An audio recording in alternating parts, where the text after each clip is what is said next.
En 2021, les gouvernements ont injecté des milliards de dollars dans l'économie en imprimant de la monnaie à une échelle sans précédent.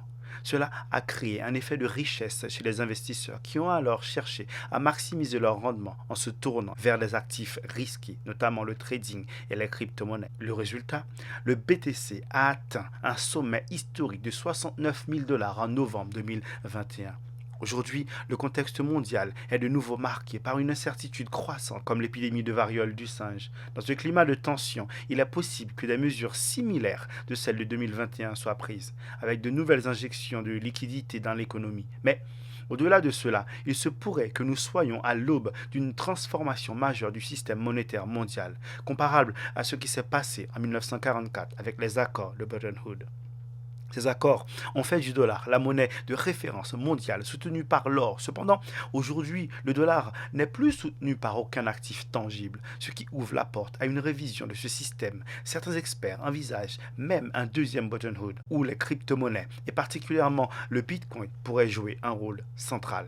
Ce scénario présente une opportunité unique pour les États-Unis de renforcer leur hégémonie économique. En effet, il pourrait faire en sorte que le BTC soutienne le dollar à l'image de ce que l'or faisait autrefois.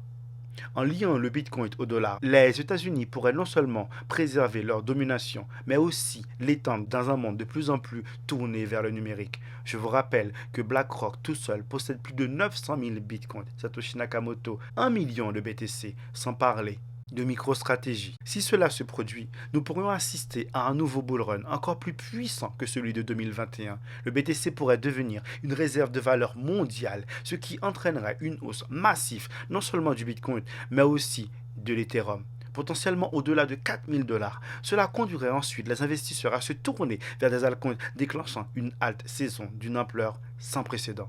C'est pourquoi je crois que nous sommes à l'aube d'une opportunité d'investissement extraordinaire. Pour en profiter, il est essentiel de rester stratégique.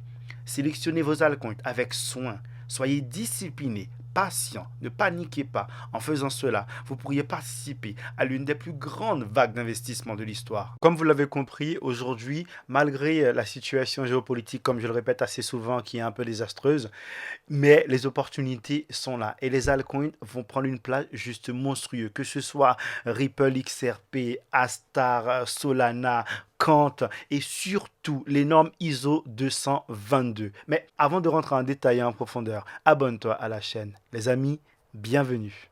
Les entités, les entreprises, les gouvernements continuent de construire. Plus important encore, ils continuent d'acheter. MicroStrategy en Asie, Metaplanet vient d'acheter pour 500 millions de dollars supplémentaires de BTC.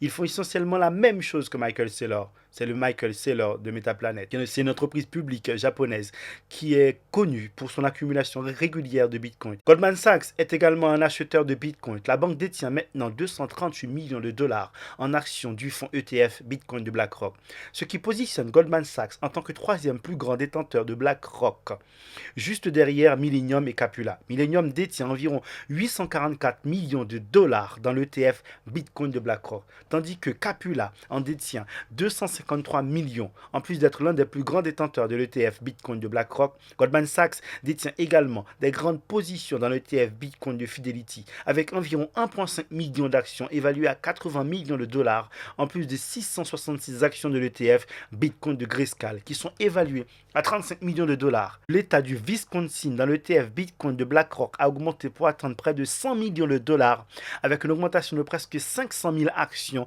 depuis la dernière déclaration. Et le Wisconsin n'est qu'un des nombreux États à faire cela. Nous voyons de plus en plus d'États suivre cet exemple. Pendant 92,6% de sa vie, Bitcoin s'est consolidé près de ses plus hauts historiques. Au cours de 5109 derniers jours, Bitcoin a été profitable pendant 4915 jours. Comme on l'a déjà dit, un grand moment se prépare. J'ai l'impression qu'on ne se rend pas compte de ce graphique et qu'on ne se rend pas compte qu'à chaque fois que BTC franchit clairement de nouveaux sommets historiques, ça part et ça explose. C'est ce que la plupart des gens considèrent comme étant riche, avoir beaucoup de dollars. Mais aujourd'hui, ça s'inverse, c'est avoir beaucoup de BTC parce que ça va soutenir le dollar. L'ancien PDG de BitMEX, Arthur Hayes, croit que les altcoins vont exploser lorsque le BTC dépassera les 70 000 dollars et Ethereum les 4 000 dollars. Dans un récent article de blog, le milliardaire de la crypto a déclaré que Bitcoin et Ethereum ont montré une résilience malgré la récente correction du marché, en grande partie grâce au soutien structurel des flux entrants des fonds négociés en bourse. Aux États-Unis, Hayes a également confirmé que Solana pourrait reprendre sa tendance haussière et atteindre plus de 250 dollars. Cependant, il a soutenu que l'impact d'une hausse de Solana sur l'ensemble du marché est bien moins significatif par rapport à l'effet de richesse généré par Bitcoin et Ethereum en raison de leur grande capitalisation boursière. Ace suggère qu'un rallye de Bitcoin et Ethereum, stimulé par la liquidité en dollars vers la fin 2024, préparera le terrain pour le retour d'une alt saison ou d'une hausse généralisée des prix des altcoins. Et c'est exactement ce que je me tue à vous dire. Et encore, il ne prend pas tout en compte. Vous devez savoir que quand je vous parle de Bitcoin, je vous parle des altcoins parce que vous devez comprendre le BTC pour comprendre les altcoins. Le BTC vassalise tous les autres, donc c'est normal que je vous parle autant du BTC. Aujourd'hui, nous sommes à un marché c'est pas un marché bas, mais il y a une correction. Pour l'instant, je ne pense pas que vous avez des millions de dollars dans vos wallets. Donc pour l'instant, vous amenez sur des protocoles de DeFi, vous parlez de NFT, vous parlez de Launchpad, ça ne servira à rien. Pour l'instant, il faut encore une fois continuer à DCA, il faut encore une fois comprendre le marché et se préparer. Mais attendez, j'ai encore d'autres informations et on n'est pas encore rentré dans le plus important de la vidéo. Donc patience. MetaMask, le wallet le plus utilisé, va lancer sa propre carte bleue et vous permettre d'utiliser vos actifs directement. Apple va lancer un wallet pour vous permettre de dépenser vos actifs. Apple lance l'identité numérique, 250 millions d'USDC mintés. Donald Trump Jr. va lancer un protocole crypto DeFi. Capula Management, le quatrième plus gros hedge fund d'Europe qui gère 30 milliards de dollars, a acheté pour 500 millions de dollars en Bitcoin. Ripple XRP a enfin gagné son procès depuis toutes ces années. Je reste persuadé que cet actif sera l'un des actifs les plus importants de tout l'écosystème crypto-monnaie. C'est pas pour rien que depuis tout ce temps, il fait partie du top crypto. C'est pas pour rien que durant tout ce moment, il a été bloqué. Et bizarrement, aujourd'hui, le procès est fini. Et pour finir, Morgan Stanley. À travers Morgan Stanley, l'écosystème crypto, principalement le BTC, a accès à plus de 10 trillions de dollars. De manière officielle, ils ont commencé à conseiller à leurs investisseurs d'acheter du BTC à travers les ETF. Non mais c'est juste énorme parce que ce n'est pas la seule institution prête à faire ça. Et c'est juste énorme. Mais attendez, c'est pas tout. D'accord, vous pourriez me dire, oui, mais Williamson, on voit bien que les plus riches investissent, que tout le monde se prépare, que le BTC a toujours été profitable. Mais ce qui est crucial de comprendre, c'est qu'il faut savoir prendre du recul et élargir sa perspective. Beaucoup de gens qui investissent dans la crypto-monnaie sont trop pressés. Ils veulent devenir riches en 3 jours. Pourtant, dans les actifs traditionnels, il est très rare de réaliser des gains aussi rapides que dans la crypto. Prenez l'exemple de l'immobilier. Vous achetez une maison, il faut attendre 10, 15, 20 ans pour que ce soit profitable. Pensez à l'expérience de Warren Buffett, c'est le temps qui fait sa fortune. Aujourd'hui, nous sommes à un moment charnière où un basculement financier est en train de se produire. L'ISO 222, un nouveau standard pour les transactions financières, est sur le point de prendre toute sa place. Concrètement, cela signifie, nous parlons d'une révolution avec des contrats intelligents financiers, des infrastructures de paiement globales. On parle même de remplacer ou de faire évoluer SWIFT, le réseau de messagerie financier qui gère la majorité des transactions internationales. Comprendre l'ISO 222 est essentiel pour avoir une bonne idée de la direction que prend le système financier mondial. Cela pourrait transformer la façon dont nous percevons et utilisons l'argent.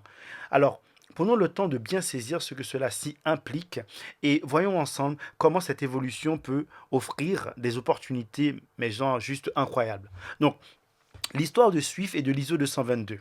Alors, SWIFT, Society for Worldwide Interbank Financial Télécommunications, a été créé en 1973 par 239 banques dans 15 pays. Son but était de résoudre un problème majeur de l'époque, la lenteur et l'inefficacité des communications financières entre banques. Alors, SWIFT et les transactions interbancaires étaient souvent effectuées par Telex, un système manuel lent et vulnérable.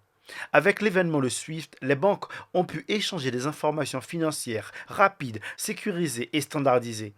En 77, Swift a envoyé son premier message. Depuis, le réseau a connu une croissance exponentielle. Aujourd'hui, plus de 11 000 institutions financières dans plus de 200 pays utilisent Swift pour échanger environ 42 millions de messageries par jour. Swift est ainsi devenu le pilier du système financier mondial, traitant des transactions représentant des milliers de milliards de dollars par jour.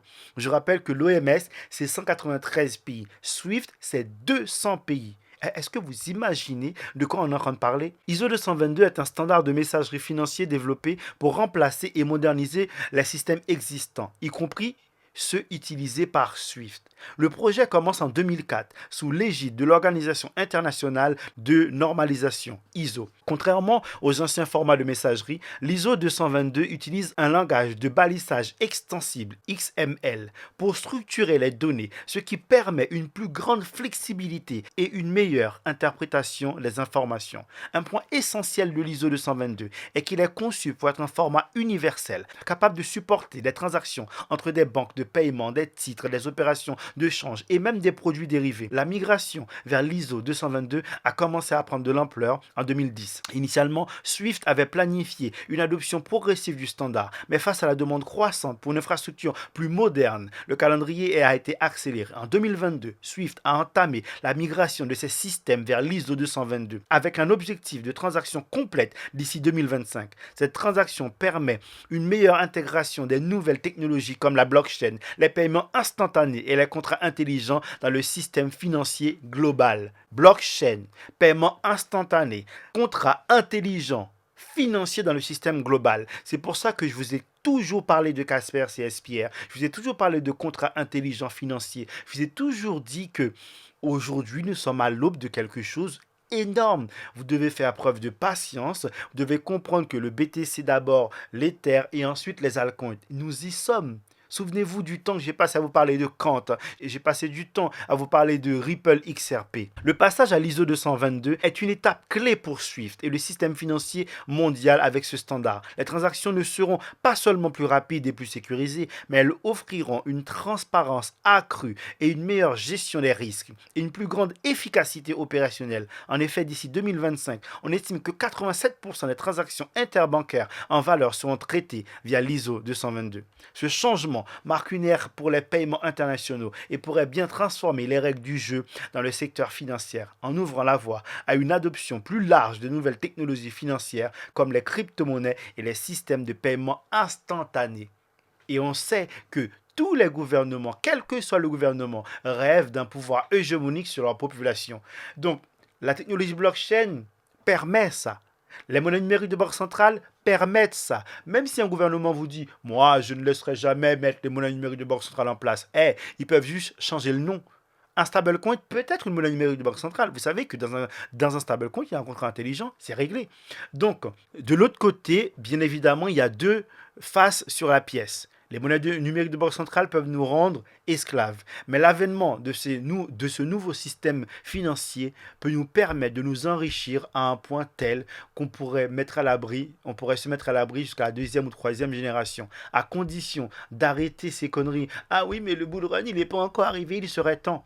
Regardez ce qui se passe. Prenez du temps pour comprendre la géopolitique. Comprenez l'économie. Même si vous n'êtes pas des génies. Moi aussi, je ne suis pas un génie. Mais il y a des informations basiques qu'on doit comprendre pour mieux investir. Les amis, je vous remercie pour le temps passé et je vous dis à très bientôt.